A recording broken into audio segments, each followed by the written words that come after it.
औज़ुबिल्लाहिमिनश्शैतानिर्रजीम बिस्मिल्लाहिर्रहमानिर्रहीम। Class 11th students, subject physics. आज का हमारा टॉपिक है हायर सेकेंडरी स्कूल अशपोरा। टॉपिक है हमारा आज ट्रांसलेटरल मोशन वर्सेस रोटेशनल मोशन। तो ट्रांसलेटरल मोशन जो है वो है ट्रांसलेटरल मोशन, इसको हम लीनियर मोशन भी कह सकते हैं। तो इसकी जो डेफिनेशन है, a straight line motion of a rigid body in the direction of application of force is called translateral motion. A straight line motion of a rigid body in the direction of application of force is called translatory motion. तो इसके लिए हम एक example दे रहे हैं।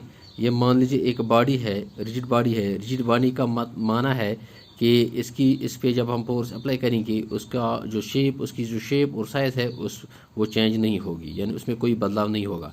तो उस पे हम ये अप्लाई कर रहे हैं फोर्स, और ये बॉडी जो है ये ट्रांसलेट हो रही है यहाँ।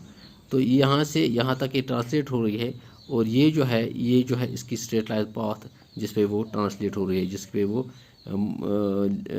जो है ट्रांसलेट हो रही है यहाँ इस पोजीशन से इस पोजीशन तक डिस्प्लेस हो रही है। तो ये जो फोर्स है, जिस डायरेक्शन में हमने फोर्स अप्लाई किया है उसी डायरेक्शन में ये ट्रांसलेट हो गई है। तो इसको हम कहते हैं, ये जो डेफिनेशन कह रही है इसको हम कहते हैं ट्रांसलेटरी और लीनियर मोशन। तो दूसरा जो है वर्सेस रोटेशनल मोशन। तो रोटेशनल मोशन है a motion described bye a rigid body about a pivoted point or an axis is called rotational motion. यानी rotational motion जो है a motion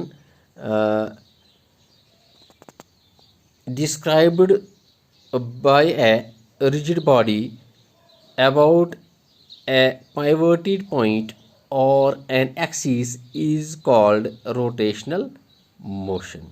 तो ये जो समझने के लिए हमने दूसरी एग्जांपल ले ली है। मान लीजिए हमने एक रिजिड बॉडी ले ली है, ये एक रिजिड बॉडी है। तो इसमें जो ये पॉइंट हमने ले लिया है, ये पॉइंट जो है ये पाइवोटेड पॉइंट है, जो हमने डेफिनेशन में लिखा है अबाउट एन पाइवोटेड पॉइंट, और इसको हम एक्सिस भी कह सकते हैं। इस रिजिड बॉडी का एक्सिस भी कह सकते हैं। तो ये जो है ये पाइवोटेड पॉइंट है, और ये इसको हम एक्सिस भी कहेंगे। तो यहाँ इस एंड पे हमने इसको फोर्स अप्लाई किया F। तो जो ही हम फोर्स अप्लाई कर इस पे करेंगे तो ये जो बॉडी है ये मूव होगी इस डायरेक्शन में, about this point, about this pivoted point, about this axis. तो ये जो डायरेक्शन इस डायरेक्शन में मूव करेगी, तो ये एक रोटेशनल मोशन होगी। तो इसी को हम, ये डेफिनेशन जो हम कह रहे हैं, a motion described by a rigid body, a motion described by a rigid body about a pivoted point or about its axis, यानी ये एक्सिस पॉइंट भी है।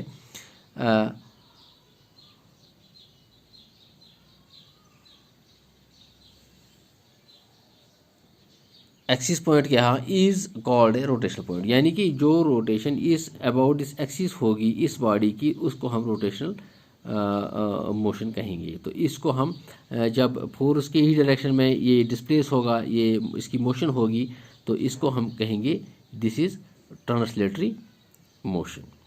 तो इस तरह से बच्चों आप ये जो डेफिनेशंस हैं इनको आप नोट भी कर सकते हैं।